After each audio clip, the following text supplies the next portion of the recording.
Hey there folks, it's Carlos here jumping in before you listen to this week's episode. As I said last week, I was going to go see Deadpool and I would weigh in on my thoughts on the movie. So here we are. Plot-wise, this movie is a little different from what you would be used to in terms of a superhero movie. They mention the word even so many times throughout this movie, but it's not exactly a superhero movie. There's only one moment that really finally defines him as taking the superhero path, and it's only to save his girlfriend, which that whole part of the story seems a little shoehorned for me, but it's still good. I really enjoyed this movie. The main focus of the movie, however, is actually the fact that he wants to repair his face because he believes that his girlfriend will not like him. And on top of that, I find it really interesting that everyone thinks he's hideous and he himself thinks he's hideous. But to me, it doesn't look like he's hideous at all. It looks like he just rubbed some dirt in his face. But I find it interesting as well that T.J. Miller's character, Weasel, says to him at one point that you look like some kind of a cross between, I can't remember the exact phrasing, but pretty much he says Freddy Krueger. I think Freddy Krueger looks more menacing with his scarred, burnt face than what Deadpool does. I don't know. I thought it was very pleasing to the eye, actually. So, I don't know, maybe it's part of the ploy that his insanity is feeding the idea that he's hideous when really he's not that bad. But I find it strange that almost every other character says, wow, you look pretty fucked up, when really I don't think it's the case at all. Aside from that, like I said, the whole girlfriend story feels a little shoehorned in, and the way they work it into the story is very interesting. They have two major scene pieces, I guess you could say, key pieces to the movie, and it's the freeway, which is almost half the movie, and then there's the end scene on what looks like a downed helicarrier. But aside from that, the plot tends to work. I mean, for the main focus of the movie, it's him trying to find the man that was responsible for the experiments to correct how he looks. And the girlfriend is actually a subplot to the movie, which I find interesting. The characters themselves, they worked well together, they really do. And I like the fact that the X-Men are referenced, and all we get are the ensemble of two characters, which is Colossus and Negasonic Teenage Warhead. And the way they interact is almost non-existent. They act more like, I wouldn't say teacher and protege, but even though that's the idea they're going for, it didn't feel that way to me, but it still works. It's kind of like, we're here. This is what you're getting, sort of a thing. And it works into the way Deadpool reacts to the world around him with those characters. As for the villains, I think the villain, Ajax, is interesting, but what I find interesting about the characters, I'm going to have to say, is that everyone seems to be super strong. And I don't know if that's how they're portraying the way that most mutants are. They seem to get a little bit of enhanced strength with their mutant genes. I find it a little strange. There's not really any explanation. I mean, Ajax's explanation was that he says that he gets strength. That's my mistake. I retract that. Anyway, the Ajax is an interesting character, a little bit hamish, but it works. It works for this movie in particular, and I love the way that Ajax and Deadpool interact with each other. The constant fighting over "say my name properly," and you have to watch the movie to understand that reference. But it's really great, and the way they drive it home is even more hilarious. Speaking of hilarious, this movie is full of tongue-in-cheek, full of references, old and new. So new cinema goers can understand them. Older cinema goers will understand them too. There's a lot of references to older movies, which is great. The meta references to previous movies of superheroes is great. Ryan Reynolds really does well in this movie. He's finally got a movie to do with superheroes that pays off for him. Technical wise, I can understand the reason Heath dislikes Colossus a little bit. He was mentioning that he really wanted the shiny skin and that was a little bit of a disappointment for him. I can completely understand that, but I've got to tell you, the dulled skin, I don't mind at all. What I find interesting with Colossus is that they're depicting him straight out of the comic books being this really hulking mass of a man, and you never get to see him in human form, and I'm afraid that if we do see him again in this cinematic universe, well, of Deadpool anyway, is that we'll never see him as a man and transform into the metal skin, because that is one of my favourite transformations from the X-Men. I always dreamed of myself being Colossus and imagining the skin sort of form up on my body, and, you know, as you are as kids, fantasizing and all that. And it's a shame because I really want to see it. But I think the character works well. He's more of the big sort of, not idiot or anything like that. He's a guy that just is trying to help others find their way. And I really like that dynamic of the character. The CG use is pretty good. Very clean. I didn't find much problems with that. Camera work is great. Everything is really crisp and clean. Great stuff, really. The only major problems I've got with this movie is just the plot. The girlfriend aspect just seems like it's shoehorned in, especially at the end. There's not much else I can say. As for that, I really do recommend this movie. There's a lot of violence, but it's not over the top. Really, there are some moments, but it's great. Like the boys were saying, the payoff with the whole injured limbs going against Colossus. I'm not going to... This is one that I won't spoil. You have to see it if you haven't already. It makes you cringe a bit, but it is worth the payoff. It really makes you laugh. Speaking of jokes, there is almost a joke every minute. And if I do have something to gripe on aside from the shoehorn of the girlfriend, it would have to be that there's just so many jokes, it's hard to actually keep track of them all. There's so many that I missed and just caught right at the end, that because they just come and go so quickly that you almost become desensitized to it. Don't know how else to put it. Anyway, aside from they're my main sort of issues with the movie, but aside from that, really go see this movie if you haven't already. It's really worth the watch. I'm going to give this one, I was tossing up whether it be 3.5 or 4 bananas. I think I'm going to settle for 4 bananas. It's definitely worth a watch. I definitely will be buying this when it comes out on video release, and it's definitely worth the watch because it's different. I wouldn't say unique so much, I might have said it already, but it's not really unique. It's just different. It is refreshing in terms of a superhero flick, and it's not your run-of-the-mill mold that they use to create these movies. It's pushing the envelope in a different way, much like Guardians of the Galaxy sort of took characters that some people love, but a lot of people don't know who they are, and turned it into something that really worked well and was different. It had a blend of certain genres of movies that we've grown to love over the years, as whether you were a kid or whatever. And this movie does something similar. It's different, and it works well. I don't know how it will turn out for a sequel. I don't know how much they can push the envelope for it to raise the bar from the first film, but I tell you what, I cannot wait to see what they do. So I'm going to give this 4 bananas. So there you have it. Now on with the show. This week's movie, Who Am I? While working diligently for the government, nothing seems to change my strict structure, routine, and work ethic. That is until someone begins to narrate my life and my potential death. Stay tuned to find out. You're listening to the Banana Reel Movie Podcast, episode 35. Warning, this show contains spoilers and coarse language, so you've been forewarned.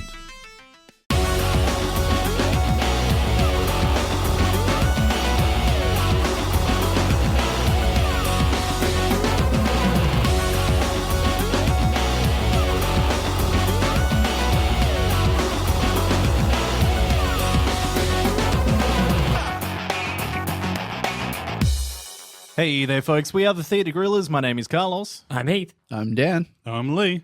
And each and every week, we all get together and try and discuss what movie we have seen this particular week. Wow, that sounded better in my head. Anyway, just to rattle off the usual, our website is theatregorillas.com. Twitter is @theatregorillas. Facebook.com/theatregorillas. And if you want to get to us via email, it's theatregorillas@gmail.com. And of course, you can get us at YouTube as well now. Just search for Theatre Gorillas, all spelt the UK English way. And of course, if you like the show, please rate us on iTunes, as every little bit helps. Yes. Yes, indeed. And all those thumbs up on iTunes. Yes. Not iTunes, YouTube. YouTube. Shut the Well, actually, we want subscribers on YouTube. Yes. Yes. Subscribe. Just hit the subscribe button. Yes. That's right. Do it. Just the one to do. Yes. What? Subscriber. No, we've already got one. Oh, Yeah. good. Good. You gotta have one. Thanks, Mum. All right. So this week we are looking at... Oh, shit. Got the wrong one open. Hey! Moonrise Kingdom. Yeah. Yes. Bye. All right, we're off to a good start today. Yeah, we are. Yeah, I was gonna say, what movie did we watch? It was the one with the colours. Oh, it was a very Yeah, colourful absolutely. movie. That's the first thing I'll say about this. The colours, they always stand out in Wes Anderson movies. That's true. Yeah, so this movie is directed and written by Wes Anderson and starring much of his past actors. Yes. Oh yeah, insert how many different actors in this one. I actually think there's a point as I was watching it where he inserted a lot of actors into this just for cameos as well. Essentially. But what I like is he tends to obviously go to his favourites with, for example, Bill Murray. And I think he tends to give Bill Murray the most interesting characters. Yes, well, I think maybe Bill Murray also asked for them, or he has that relationship Otherwise, with him how now. do you get Bill Murray to a set these Well, days? they have a great working relationship. They have for many years. Yeah, exactly. Yeah. So anyway, so as we dive into it, we have 5 categories, 4 really. First is plot, second is actors, technical performance, and then open floor, which is where we have anything that we've left out, and of course our rating right at the end. So we'll begin with the plot. Who wants to kick off? Yeah, I'll kick us off. I actually really I thought the plot of this movie was actually quite good. It's a good little, lighthearted almost kind of, young romance, young youthful love, and it's all, but it's, and the way that it actually flowed wasn't too bad. I mean, it was very Wes Anderson. You watch it, and the biggest thing that I got was a throwback to Fantastic Mr. Fox. Right. Which he did the adaptation for, a lot so in the way that the story's told. And, that's not his story, that's Roald Dahl's story, but he did adapt that story quite well. Obviously, he throws his own flair in. And through his own flair. And and it flowed very much the same way. And that's actually almost why I think I mentioned to you before is that I found that this movie, plot-wise, very childish. Yeah, I was going to say there's a certain sort of fantasy and whimsy to it, isn't Yes. it? Yeah, it's almost as if it's a story by the main characters as much as involving them. Yes, indeed. I agree. I was sort of confused by some of the things that happened up until he got struck by lightning, and I went, oh, it is a flight of fancy by a large margin. Yeah. Not just this every now and then, just a hint of it. Which, let's be fair, I mean, most Wes Anderson films are. Steve Zissou is a notable example of that sort of fantastical nature. One thing I did notice with this movie as well is that the children are more adults than the adults are, and it's a common theme throughout Wes Anderson films. Yeah. And I don't know whether I'm getting tired of seeing this sort of direction from him, but... Yeah, for me, I haven't actually seen Suzu or whatever that one's called. The Life Aquatic with Steve Zissou. Yeah, I've seen the poster for it. I haven't seen a lot of Wes Anderson. Like we've done, we did Rushmore. Rushmore. So that's pretty much one of the that only was other the ones. first one. Yeah, Well, his first major feature film. He'd done some earlier. Bottle Rocket was his first, I believe, with the Wilson brothers. Wasn't that actually only a short film? No. There was a short film version, then there was a okay. full cinematic release as But well. the first film that actually got his name notable would have been Rushmore. Yes. Yeah. So being a Wes Anderson sort of novice, I'm taken by the main plot is very simple, very childish, and all the exposition in it is really deep and dark about the characters and how flawed they are and how damaged they are. Yep. And every person we get introduced to has this deep and damaged backstory in some form. And I mean, that is Wes Anderson to a T. He deals with dysfunction in his movies. I think that's the best way to describe it. Every movie, if not every single character, has flaws, like you said, and it's it's through the movie that they deal with those and reconcile themselves to the way they are. It seems like all the characters start off almost unaware. Yeah, exactly. Or maybe the adults start off unaware of how flawed they are. Yeah. I'm not so sure because the Bill Murray and his wife's character, Frances McDormand, isn't it? yes, Mr. and Mrs. Bishop. Those two, they're psychologists / lawyers, and they know exactly what their marriage is worth and how much they can't stand each other. But I don't think they really admitted it to each other until after it became more, until after the daughter, I can't remember her name, tells the mother she knows about the affair, you know. Yeah, I have to agree with you there. The daughter's name is Susie. Susie. So Susie's actually sort of confronted her mother on that, and all of a sudden there's this realization that maybe I am doing the wrong thing. Yeah, and then she breaks it off with and then has the immediate sort of thought, oh, well, it'll probably be back on tomorrow. Yeah. But yeah, in terms of plot, that's what I took away from it. I'm not a seasoned Wes Anderson person, so it was really confronting to have such dark themes in a nice, bright and airy facade. Well, Yeah. that's where I went with before I mentioned that it's childish because it you know you've got these kind of those things with the adults. The adults are dealing with adult issues. The children are dealing with children issues. Like, you know, that's really what they're dealing with. And as you said, in a very adult way. And it's in an adult way. And that's where, I mean, I always put this movie as being a kid's movie for adults because it has those childish themes of, you know, wistfulness and fantasy mixed in with the truths of what our lives can be like, especially when we're in a relationship we don't really care for, or when our life isn't going the way that we wish it would. I got a question for you. Do you think the kids in this movie, do you think they're genuinely acting like adults, or do you think they're playing as they think adults behave? They're playing as if adults behave. Yeah. Because I would have to agree with that one. they're still children, and they're still children to the point where, you know, when they're away and they're camping, there's a scene when they're camping, I think when they're just trying to set up the camp on the beach and they're naming the beach, or they're kind of they're naming it and then they're figuring out, you know, what to do for dinner and all of that stuff, and they're kind of doing what they think adults would do. It's like they're playing at being a happy family. Exactly. They're extremely well organised, though. Very well organised. Particularly he is. I think that comes from his scouting. What do they call them? The scouts. No, they call them The Khaki Rangers. Or Khaki Scouts. Khaki Scouts. Yeah, so that's Which was scary. Sorry to cut you off, Lee. Which was scary for me because as a kid in Australia, I was a part of the Royal Rangers, which was a Christian scout group. Oh, wow. Very much their colours, badges, everything. Right. Yeah. I was a Cub Scout. I was a Cub Scout as well. And it was the same sort of thing. But how times have changed, Heath.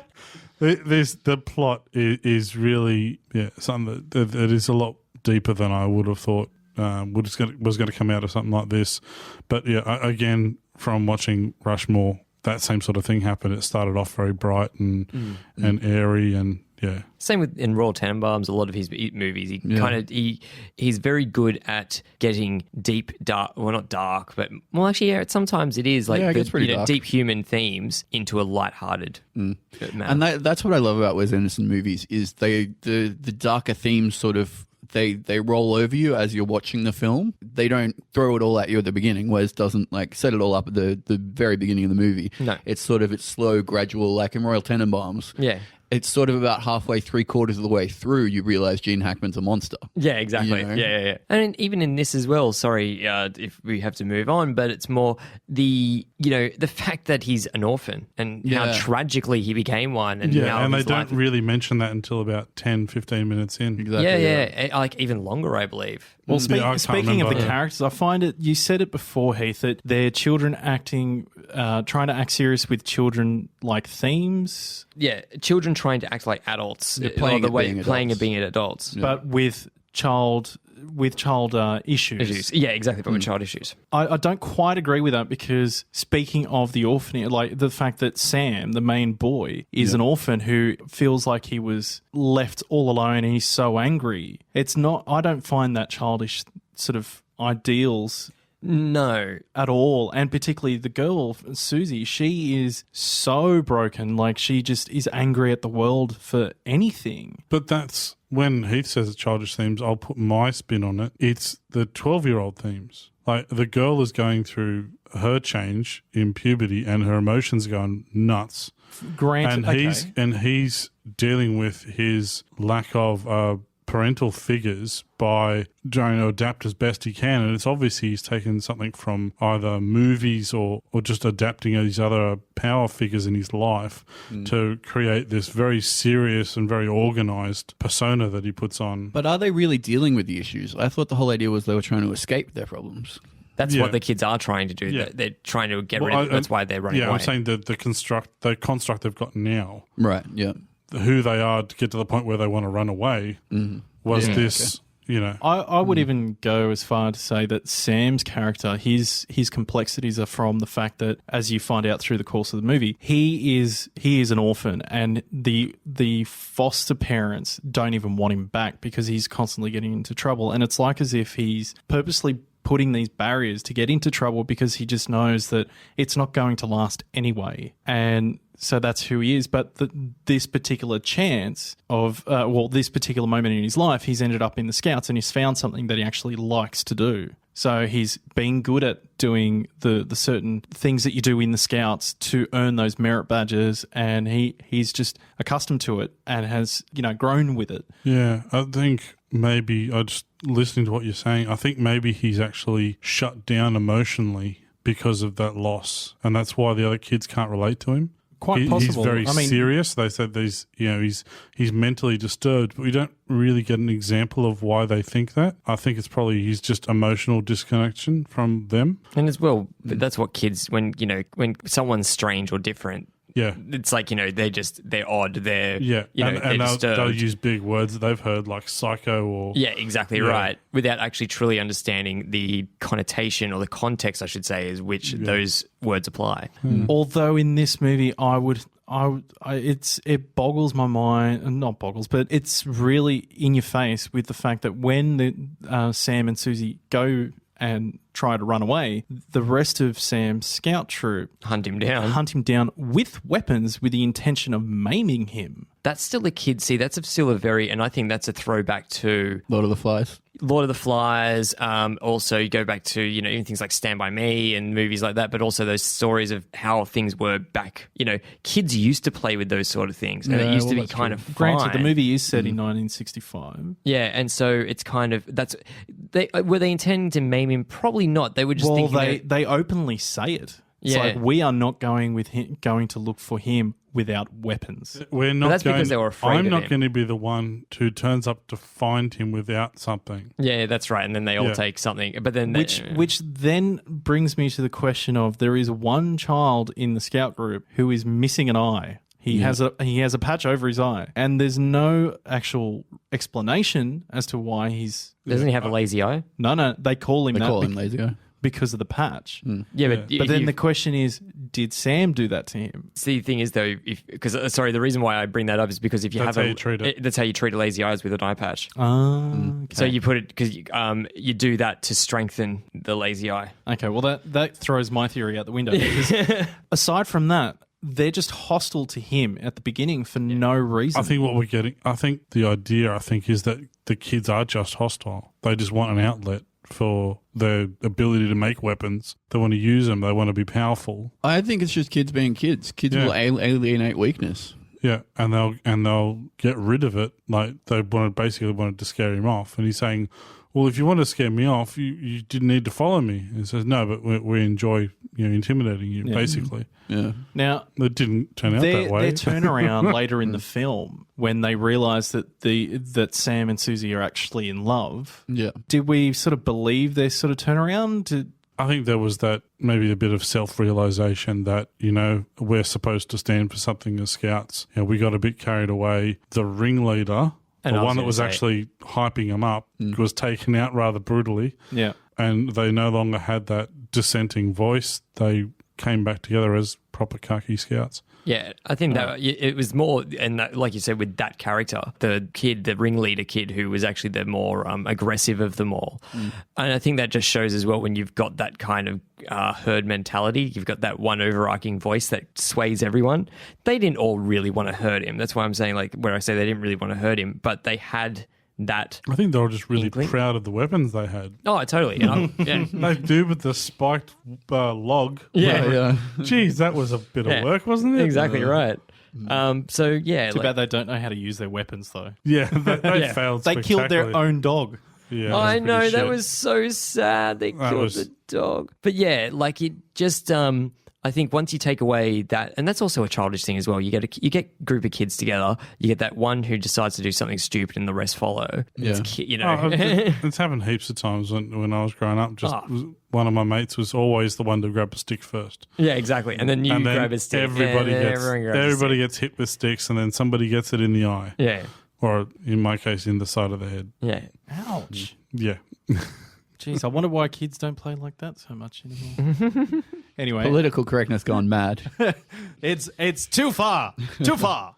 All right, so moving on to technical performance. So camera work, color palette, editing, sound, can we music. touch on the adults before we, Okay. we move on to the Sure, technical Sure, why not? approach? Well, Bill Murray is my all-time favorite actor of all time, so he was awesome as usual. But I really liked Edward Norton's turn as the Scoutmaster, as sort of this unassuming, means well, but kind of goofy at the same time. I really enjoyed his falls performance. apart. Yeah. Like he's I like his borderline turnaround incompetent. as well. The fact that once the scout leader is gone, yes, he steps up. Yeah, leaps the river to save him. Yeah. You know, he's been demoted. Well, not demoted. He's been thrown out. Yeah. And in that one brief moment, within 30 seconds, he has his chance to redeem himself. Yeah.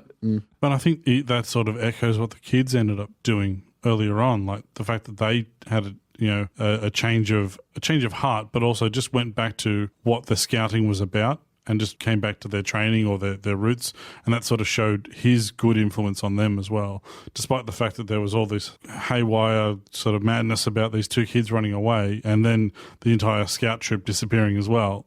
He actually raised and taught some good children in the end. And that's it. And I think that was, I mean, Edward Norton's though. I love watching Edward Norton. He's fantastic. I don't think I've seen him in anything that I really disliked him in. I may have disliked the movie. I didn't dislike him. Pretty much. The Hulk? I love the Hulk. No, I think that's actually one of the best Hulk movies ever Yeah. made. Oh, I thought he was great. Which is not really difficult, let's be honest. Yeah, okay, fair enough. I mean, all credit to Ang Lee, but he butchered that thing. Well, exactly. But yeah, I especially love Edward Norton in these sort of more light-hearted roles. Yeah, exactly. Where he's not your American History X, Yeah. neo-Nazi. But that's the great thing about Edward Norton. He can go from being a fucking scary neo-Nazi in American History X to a lovable scout troop master, who smokes in the morning. Who has like the idea of, well, no one's here. My scout troop has disappeared. I'm just going to read my paper. Maybe they will turn up. Yeah. I'll give them the benefit of the doubt. Maybe they're all still sleeping. So, all right. So moving on, I'm just going to straight out say the color work in this movie is very reminiscent of footage from 1960 and years that follow. The false color.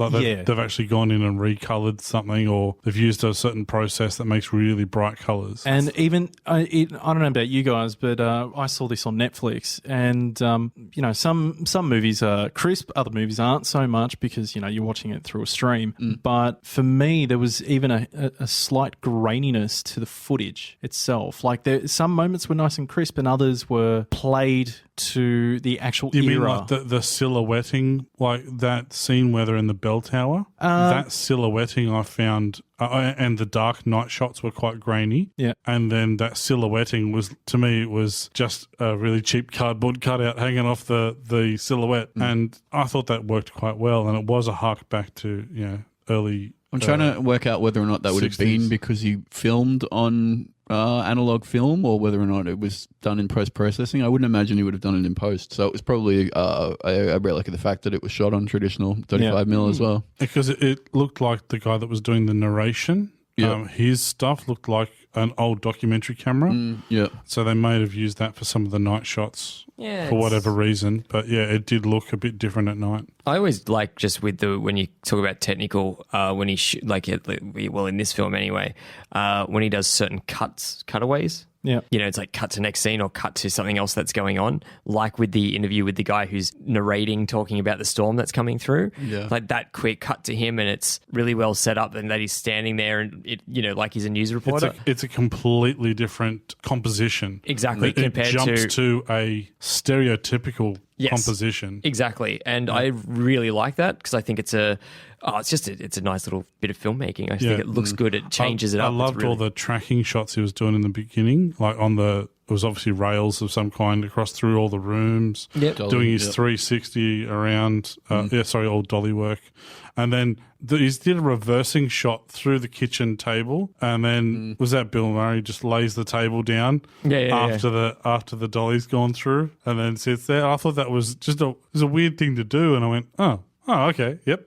One thing I love about Wes Anderson movies is every shot, every scene, every composition, there's an artistry to it. Like everything's very deliberate, and he's very particular about incorporating symmetry into his movies. So as you watch this movie, most of the shots, if they weren't symmetrically presented, so a front-on shot of a house where both sides are the same, he'll use varying shots or alternating shots. So there's one scene when Bill Murray and Frances McDormand are in bed. They're literally lying next to each other, but he shoots Bill Murray on one side and Dormand on the other, and then pulls up for the symmetrical shot from the top. Yep. Just like every single scene, everything, the little thing he does is artful, and you go, wow. When the two kids meet for they're running away, they meet either side of the screen in that field, and then when they get to their Moonrise Kingdom and they're on either side of the beach, about to jump in the water, all those sort of things. One thing that I might need to do a rewatch to actually catch a lot of it. There's a lot of little jokes almost in the background, I think. There's one that I caught and I went, oh, that was a joke. I should have been looking for it. And it was where the policeman and the councillor woman, what's her name? Mrs. Bishop. Frances McDormand. Yeah, Mrs. Bishop meet up. Bruce Willis and Frances McDormand. So Captain Duffy and Mrs. Bishop, yep. Yeah, they meet up on what appears to be like a signpost to get to the lighthouse. Yeah. In the background, there's a little sign that says in all capitals, "No swimming" with an exclamation mark. And then underneath that it says, "Please." And I went, oh, there's got to be more in this movie, but I was still trying to catch up with the movie. So I think there's a lot of stuff in the background. As you say, he painstakingly puts these scenes together. Yeah. Some of the little work, like I was watching it on the Surface screen, so it was like only 10 inches. If it was on a bigger screen, I might have been able to catch a bit more of the props that he was using and the period pieces and also the little jokes he made up. Right. I found, in terms of the camera work, you guys were talking about symmetry and good use of the dolly and stuff like that, being that it's on camera on the rail. For the opening scene, it works great. But then I noticed that throughout the movie, he uses it a lot, being on the rails and drifting from side to side. And for me, it just was a little bit too much. But the movie itself is composed well, got great colour and everything like that.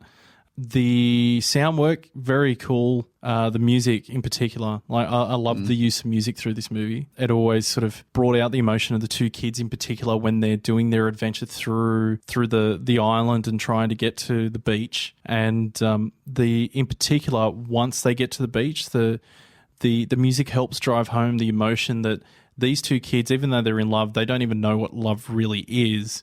They've never experienced it for themselves. I mean, they don't even know how to kiss.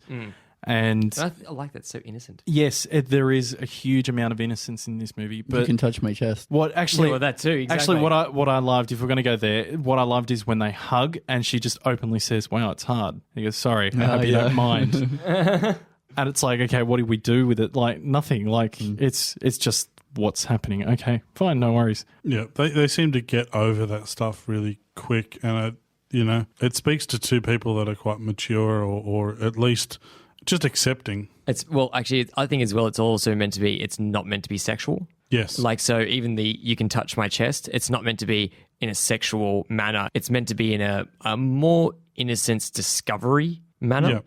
And not even in so that's why I use the word discovery, not exploration, because they're not meant to. They are, well, not that they're not meant to. It's just that because of their innocence, they don't even probably think of it. Yeah, it's they like, don't have that sexual vocabulary. Yeah? No, they don't either. And it doesn't look like they have the drive necessarily. No. It's a physiological response. Yes, not an emotional one. Exactly. It's more of a case of because they're both in a similar situation and they're trying to sort of, I don't know.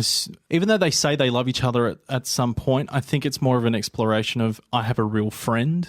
Yes, yeah, someone who gets me. That's what I was thinking about when he first meets her. He just picked her out of nowhere and just went, "You know, what bird are you?" Yeah, he knew there was going to be some kind of connection, whether he'd seen her before or not, but he felt something for her in particular, and he was very careful about saying "you." Well, and then as well when he when he says that and the friend goes, I'm a this, and then he goes, no, not you. It was very, very particular. Yeah, and I admired his courage. Oh, bloody oath. Yeah. Well, that's one thing about Sam in particular. He doesn't give a shit what anyone thinks. He will do his own thing. And that's something that is brought back to the surface many, many times throughout this movie. It happens when the rest of his scout troop meet him for the first time and they have the incident where someone is gravely, or not gravely, but definitely injured. Yeah. It happens again when the scout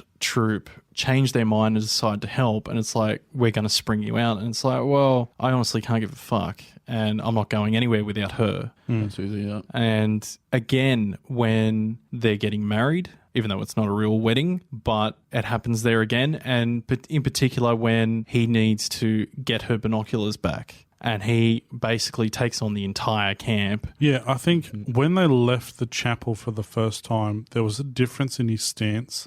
As an actor, I think he did quite well. He actually he was confident already, but he sort of had this aura of pride and of masculinity. Like he was trying to assert his masculinity. Like he's saying, like, I did something, male or adult, And then all of a sudden it's changing his demeanor, but just a tiny little bit. It's more so that when they realize that she has left the binoculars behind, there is a sense of urgency because they are trying to escape and they're running out of time. Yeah. And when he gets them and the siren goes off, then all hell breaks loose for it. And there's a gap there that I don't like in the plot where when he gets struck by lightning, all of a sudden, it's like almost Monty Python-esque. All of the scout troop is there next to him. Not the guys that were chasing him. And all the people that were chasing him are 100 paces back. Which that was the only real piece of editing that didn't make sense to me, because when they get to the field, they are right on his heels. Yeah, and then all of a sudden they're far away. Then he gets struck by lightning, and then they're even further away. The only Good thing point. I never even actually, now I'm thinking about that. Shit, yeah, I never noticed it. The only thing that I could think of was that when he got struck by lightning, and I mean, it is brutal. Fucking hell. Right? It was so good. I love he just takes off his glasses and then wipes the soot off and puts them back on. It's like, Right? I'm So fine. he's like, he takes a tiny little flag, he gets on the mound and he's like, I'm ready to take on you bastards. And he gets struck by the lightning, and it's just so in your face, like you cannot escape that. Yeah, and that's when I went, oh shit, it is completely fictional. Like, Yeah. What the only explanation I have of the people chasing him is when they saw it happen, they fucking got so scared that they started running the other direction, and then they realized, oh wait, no, maybe we should see if he's okay. But yeah, maybe they just stopped dead and just went, oh, maybe. But well, they probably got knocked over as well. I don't know, but there's no explanation as to why suddenly the other troop are there and there's that gap between them. And then they go for a run again, do they? Yeah. Yeah, and then think so. they get him up, he wipes his glasses, and I think they continue running. So at that stage, it should have been the Benny Hill music. Like, Yeah, I think so. Well, they did a couple of loops on the field. Yeah. Like I was expecting that sort of Benny Hill music, yeah. I cracked up when they first ran onto that field. He ran around and it looked like he was going to run back out with them on his tail. No, it's funny. It's very funny. And then, some of the resolution I thought was a bit stilted as well, like in the church. But I think it was a good crescendo. Like, I was worried the whole time that there was going to be a Romeo and Juliet and they were going to both jump. Yeah, it's funny because I didn't think that was going to happen, but I did think there was going to be something that was going to tear them apart, and it was going to be that whole, where they're just kids kind of and they got over it, or it's just that kind of thing. I actually did like the fact that there was kind of a happy ending. Yeah. Yeah, same. Yeah, I was worried about the resolution for a little bit there. I'll agree with Heath on this one. I don't think I didn't see them jumping, but I did see them getting eventually caught. Yeah. If the resolution of finding Sam a home didn't happen, Is that because you guys know the way Wes Anderson movies finish? No. Or was it this script? no, You didn't it's see it just the coming? way that the story felt, that because there's this sense of realism, like back to reality when they first get caught on the beach, Yeah. and they're traveling back on the boat and they're being separated. That there's just a sense of realism that eventually the parents will get involved, and you're forbidden to see them. Eventually, maybe the family would move or something like that. That over time, distance would separate them. As soon as I saw the dog died, I'd gone, oh, shit. Yeah. Death's on the table. I was going to say, and especially with the Wes Anderson film, death is not off limit. Like, it's not off the cards. There's been several movies where his main characters have died. So, yeah, it could possibly happen. I just knew, I didn't think it would happen in this one because it had that lightheartedness for the characters. Cool. Sorry, just to quickly go back, you mentioned the beach. Yeah. When they're on the beach and they get caught by the adults. Fuck. This just shows you as well also why I love Bill Murray. Yeah. The way that he sees them in the tent and they're kind of, holding each other, and, she's in her underwear. They're both in their underwear. And I think he grabs something and just runs at charges at the tent. And so he just closes the tent zipper. Yeah, because the zippers are on the inside. Yeah. Is it me, or did he actually struggle for like maybe 2 seconds to try and open it and then just went, fuck Lifted it. the And entire just thing. lifted it up? Yeah, that was great. And then he sees it. He's finally got it in full view, and then he just sort of gives up and throws the tent away. Yeah, I thought that was fucking classic. It was such a well done scene. Just it's Slowly pull the zip down. because you know how it's like if something like that would be happening, you just slam the door. You can't. It's a tent, so you just Zip down. But what I love is like you hear, and I thought it was the seaplane coming in for a landing to land on the beach, and maybe he opens the tent and just sees the plane coming in. Yeah. No. It was the motorboat bringing everybody to the beach. And it's just everyone's just lined up to see the whole fucking thing. Oh yeah, totally. That was just brilliant. It was good. It was a very well done scene, and Aside from maybe the lightning strike, that is my favorite moment in the movie. Yeah. Okay, I think it's time to wrap up on this. So we'll start with you, Heath. I'm going to go and give this one 3 bananas. I remember when we were first talking about it, I was thinking of a little bit more, but no, I'm going to give it 3, mainly because it was a good movie. I did enjoy it. I don't know. I think that because it was a little bit too much of like in the style of Fantastic Mr. Fox, like a lot of the scenes actually remind me exactly of Fantastic Mr. Fox. I'm kind of going, he's borrowed quite a lot from it. I mean, story-wise, though, it was really good, and the kids' acting in it was fantastic, but not enough for me to go, okay, it was perfect and stellar. And yeah, I don't know, like certain little things that happened, like the lightning strike, and then they're all gone. Yeah, I don't know, it just didn't sit with me. But I totally recommend seeing it, and maybe if I watch it again, I'd give it a high rating. So 3 bananas for me. All right, Dan. Wait, did you say if you watched it again, you'd give it a higher rating? I might, as in maybe I'll see something that I missed. Oh, and okay. yeah, because after, Yeah, fair enough. Well, I am a sucker for a Wes Anderson film. I love everything he does. Yeah, you've got to embrace the fantasy and the sort of absurdity of everything that happens. Like we said, it was shot great. All the performances were really good. We didn't even mention Bruce Willis much as the cop, and his sort of arc at the end, adopting Sam. Well, it's... Oh, no, go on. No, go on. No, I was about to say, it's not really different for Bruce Willis, though, is it? Well, is what not Just really playing different? a cop. Yeah, I guess. but he's not playing a John McClane style cop. Yeah, true. Okay. Yeah, go on. Yeah, so and I really like the kids. Yeah, I thought they all gave really good performances. Obviously, being a Wes Anderson film, it was shot brilliantly. Like I was saying, the symmetry and the way he plays with sort of the cinematography almost as a plot point is always fascinating about his movies. So I'm going to give this one 3.5 bananas. 3.5. Mm-hmm. All right. What about you, Lee? I think I'm going to just jump straight into my score. I'm going to give it a 3 as well. I really did like it. It's not something that I'm used to. It hasn't been overdone for me. As in, I'm talking about Wes Anderson style. The fact that the story is really quirky was quite good.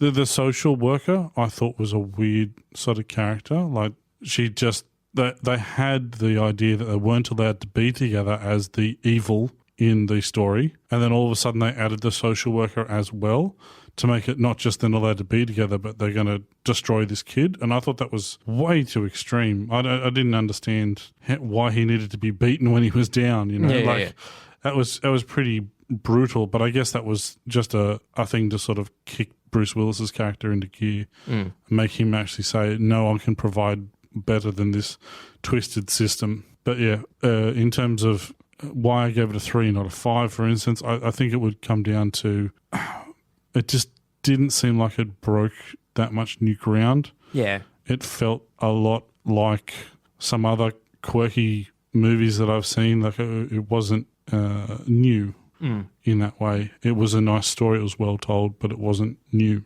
And I think he seems like someone that thinks about this stuff a lot. Surely he can sort of branch out and do some kind of masterpiece, which is a bit beyond what he's done before. Yeah. So for me, this movie is very reminiscent of almost any other Wes Anderson movie. There are quirky characters, quirky story, shot well. Most times the movies are set in a period that is not current, but most movies are actually vague as to what period it is. It's sort of ambiguous. Whereas this one is one of the first that I can recall that straight out says this is the year that this movie is set in. So it kind of justifies the art style that Wes Anderson has for his movies. In saying that, the costumes are great, the makeup is great, the props are excellent. It's cut for the most part together well. Aside from that scene with the lightning, like it just, as we discussed before, what happened to the chasing crowd, like it just didn't explain anything. That's probably the most starking thing to jump out at this movie. Well, stark thing to jump out at this movie. I'm fucking on a roll tonight. The most stark thing to jump out. Aside from that, the camera work got a little boring with a constant sort of sliding back and forth. I was expecting maybe, I don't know, just something a little different or just break up how often it's used so quickly. But aside from that, the movie is quite good. I was tossing up earlier, like I wasn't sure if I liked this movie or not. In discussion here, yes, I do like this movie. I do recommend this movie. And I think I'm going to give it 3 bananas. Cool. All right. So, yeah, that's our discussion on Moonrise Kingdom. So we all recommend it. So give it a watch. Yeah. All right. So in any case, we are the Theatre Gorillas and we'll catch you next week. And stay tuned for the end of the theme song to find out what this week's movie Who Am I is. Ciao. See ya. See ya. So yeah.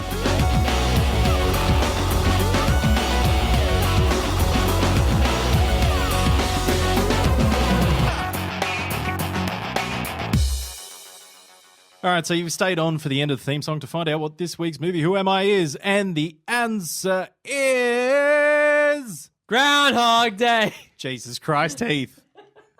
He's not allowed a microphone anymore. He can just share ours. Yeah, I was going to say he doesn't fucking need one. Yeah. He can pick it up in my mic. Have you been waiting all episode for this? No, but I just thought I'd do it. The viewers are sitting at home right now and they heard him. Yeah. We haven't even fucking published the thing. I know. All right, so anyway, the answer is Stranger Than Fiction, starring Will Ferrell and a couple of other bunch of people. I can't be bothered reading them out. But it is a good movie. I do recommend it. It is quite good fun. I haven't seen it. I've been told I should. Yes, by us. Yes, you should. Just then. We were all here for that. Anyway, we are Theatre Gorillas. Signing off. See you next week. Bye. See ya. See ya. Bye. This podcast is recorded and produced by Theatre Gorillas. Edited by Dan Clark.